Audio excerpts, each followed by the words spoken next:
Peace be with you, everyone. Welcome to my channel. My name is Trevor. Really grateful to have you here. And happy spring. Today is March 20th, so the first official day of spring, if you're watching today when I'm uploading. So today's video is going to be a recap of my weekly rotation for the previous week. So somewhere from I think the 12th or 13th through the 19th. Our weather here was still a little bit brisk, kind of typical spring weather. We've got a lot of sunshine, a little bit of some cold rain, some kind of purpley silvery clouds, and a little bit of snow still. So we got kind of like the full gambit of March weather here where I'm at in the Midwest. So starting off with Monday, my scent of the day, where we had some of that kind of purpley silvery cloudy weather. Rather cold. I think it was like 20 degrees Fahrenheit. So being as brisk as it was, I reached for something a little bit more resinous and deep, but also still soapy, and that was Prada Amber Pour Homme Intense. So this one is still got that kind of soapy, clean vibe that Prada puts out, but this one kind of puts a little bit more of an emphasis on the note of myrrh. This one took me a little while for my nose to get adjusted to. I kind of went nose blind to it really easily the first couple times I wore it, but this past wearing was really awesome. I got my nose kind of clicked and was able to digest the beauty of this fragrance. So while the original Prada Amber Pour Homme is a lot more soapy and a little bit more of an emphasis on the saffron, this one is a little bit more resinous and more emphasis on the myrrh, but it still has that nice kind of clean Prada Amber soapy feel, so it was apt for the springtime, but also kept me warm and comforted in the cold weather that I had going on for Monday. Beautiful, beautiful fragrance. I know this one for sure is discontinued. If you go to PradaBeauty.com, you can still find that they're selling the original Amber Pour Homme for like $115. You can find it at discounters anywhere between 60 and like 80 right now. So unfortunately, this one is discontinued. I got mine for like 80 bucks on fragrancebuy.ca. Not sure if they still have any in stock, but I think at least get your hands on the original, because that one is a classic. And this one, if you find yourself enjoying that one, this one is definitely worth checking out. So that was Monday, Prada Amber Pour Homme Intense. Tuesday was the 14th, and that was Pi Day, so 3.14. So I had to bust out this one, obviously, was Givenchy Pie. I did a full review of this one on Pi Day, and if you're not familiar with it, it's kind of like a sweet, almondy, gourmand style fragrance, a little bit of some similitude to the Guerlain L'Homme Ideal line, but this one has some slight herbaceous, almost coniferous vibes going on. There's a really nice tarragon note in here. That kind of reminds me a little bit of Versace the Dreamer, over top of a nice sweet almondy gourmand kind of vanillic sweetness. This one was a rather enjoyable wear. It was like nice, bright, sunny, but still brisk and about 30 degrees Fahrenheit when I was wearing this one on Tuesday.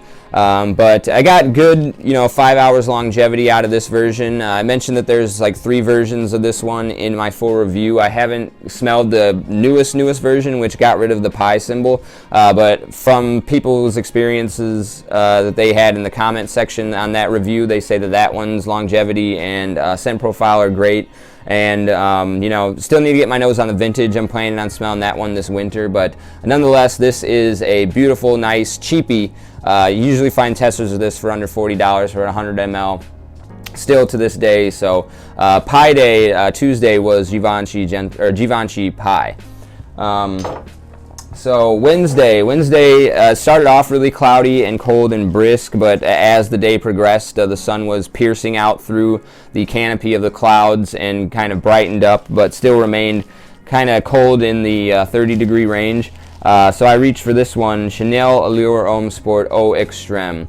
Kind of basic, but nonetheless like Chanel quality, so it was obviously a great wear. So main notes in this are going to be tonka bean, black pepper, and some orange citruses.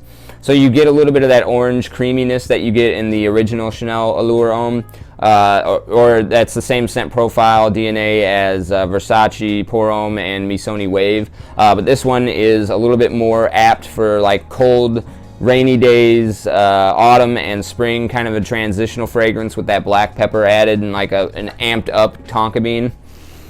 Oh, and then there's mint. Mint is going to be also one of the main players in here, which made this perfect for me for a wear in the month of March. Mint is something that I really like in that month because it, harmonizes with the briskness of the air, but then it keeps like a nice green herbaceousness that just kind of, epitomizes the month of March for me in the beginning aspects of spring.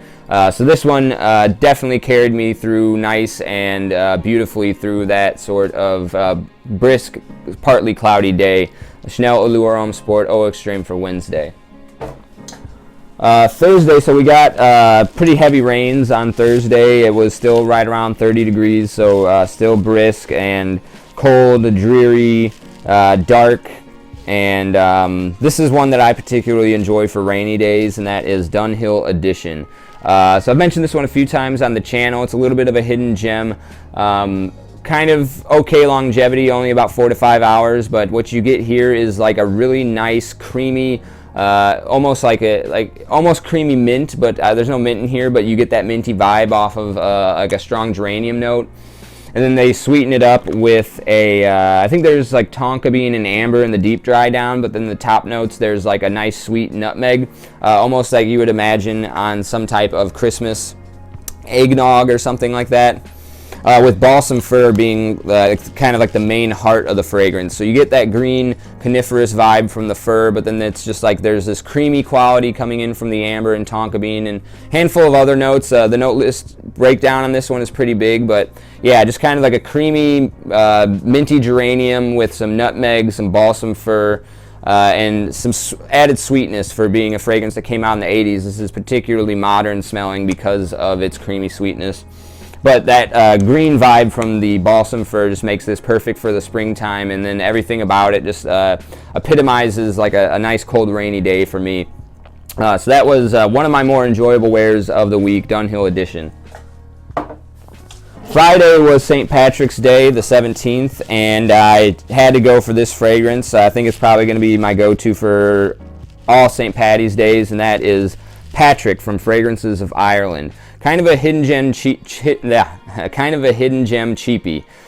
You can't get this at regular discounters. I got mine on realirish.com. I think that's what it's called. I'll link it in the description below. It sells for $40 even, and their shipping is like $7 or $8. So you're going to be paying close to $50 to get it.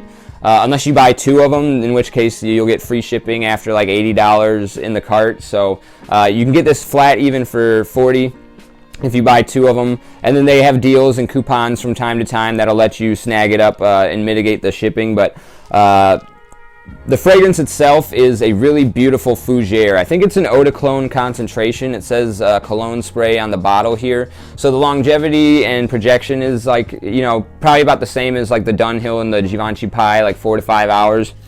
But this is, it's a little bit spicy in the opening. It's got carnation, rose, some, I don't know what spices exactly. It's almost like a herbal, almost rosemary smelling kind of spicy quality to it, but I don't think there's any rosemary listed in here.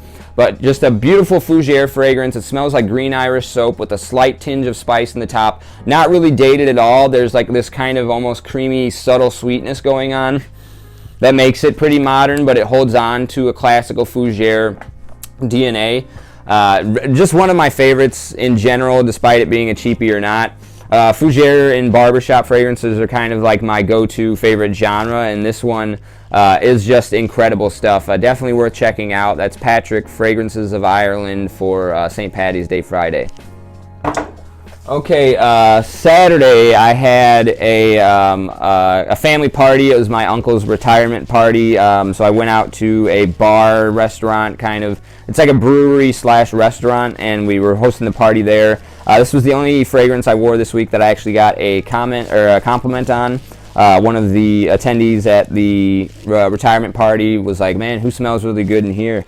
And that was none other than Eau Sauvage Parfum, the 2017 version from Christian Dior.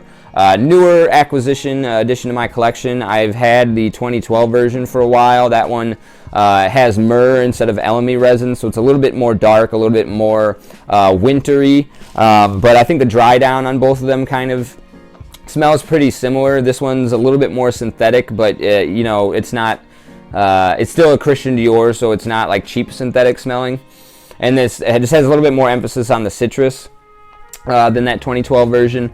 But yeah, like I said, only one I got a compliment on. Just incredibly smooth, gentlemanly, almost gives me a black licorice kind of vibe a little bit, the way everything's coming together, even though I don't think there's any. There might be some anise in here. I'm not entirely sure. I don't think they listed on Fragrantica, but I think there is an anise note in here. I've seen in some listings on like Parfumo or something, but that could be where I get the black licorice vibe. But nonetheless, yeah, just incredibly smooth, woody, gentlemanly, ideal signature scent style fragrance. Definitely something I think is more apt for like spring and fall.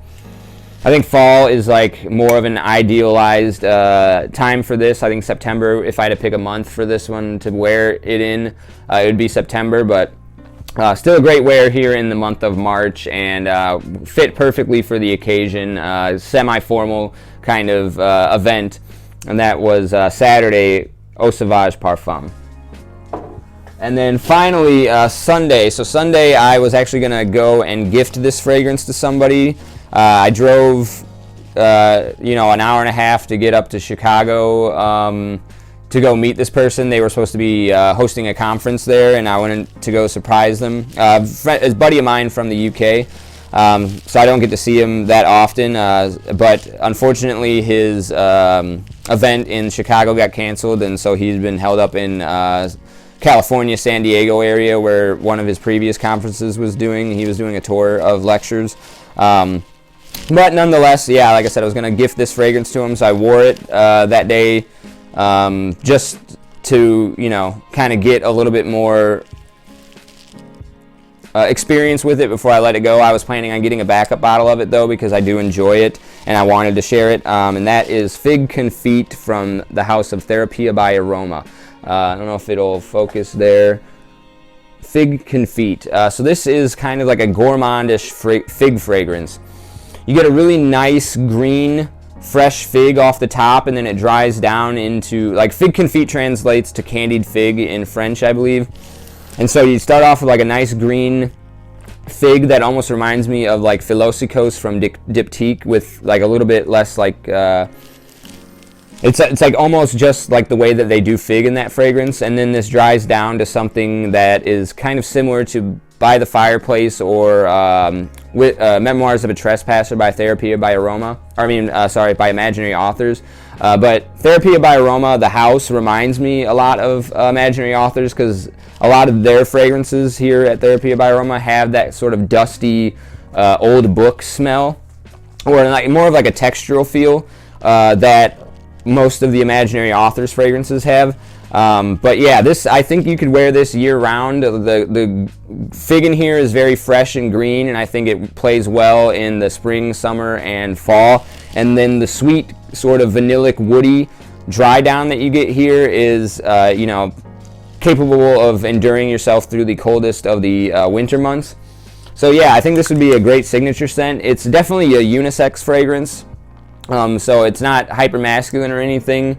But the greenness in here, I think, tends it to be a little bit masculine, and the sweet dry down kind of has a little bit of a effeminate, gourmandish quality. But one of my favorites from the House of Therapia by Aroma, probably my second favorite behind Blue. You can get this for $25. I don't know if they ship outside of the U.S., but they're definitely a really, really awesome, good value for money indie brand. So yeah, that was a really enjoyable wear for me on Sunday. And that ends off the week there. This was my fragrances of the day for this kind of third week of March. So let me know what your fragrance rotation was this past week. And like I said, have a happy spring, March 20th. So we're getting the season officially started here. I'm looking forward to wearing a little bit more of the citric quality fragrances in the months and weeks to come. So I appreciate you sticking with me to the end of this video. I'll see you in the next one. Take care.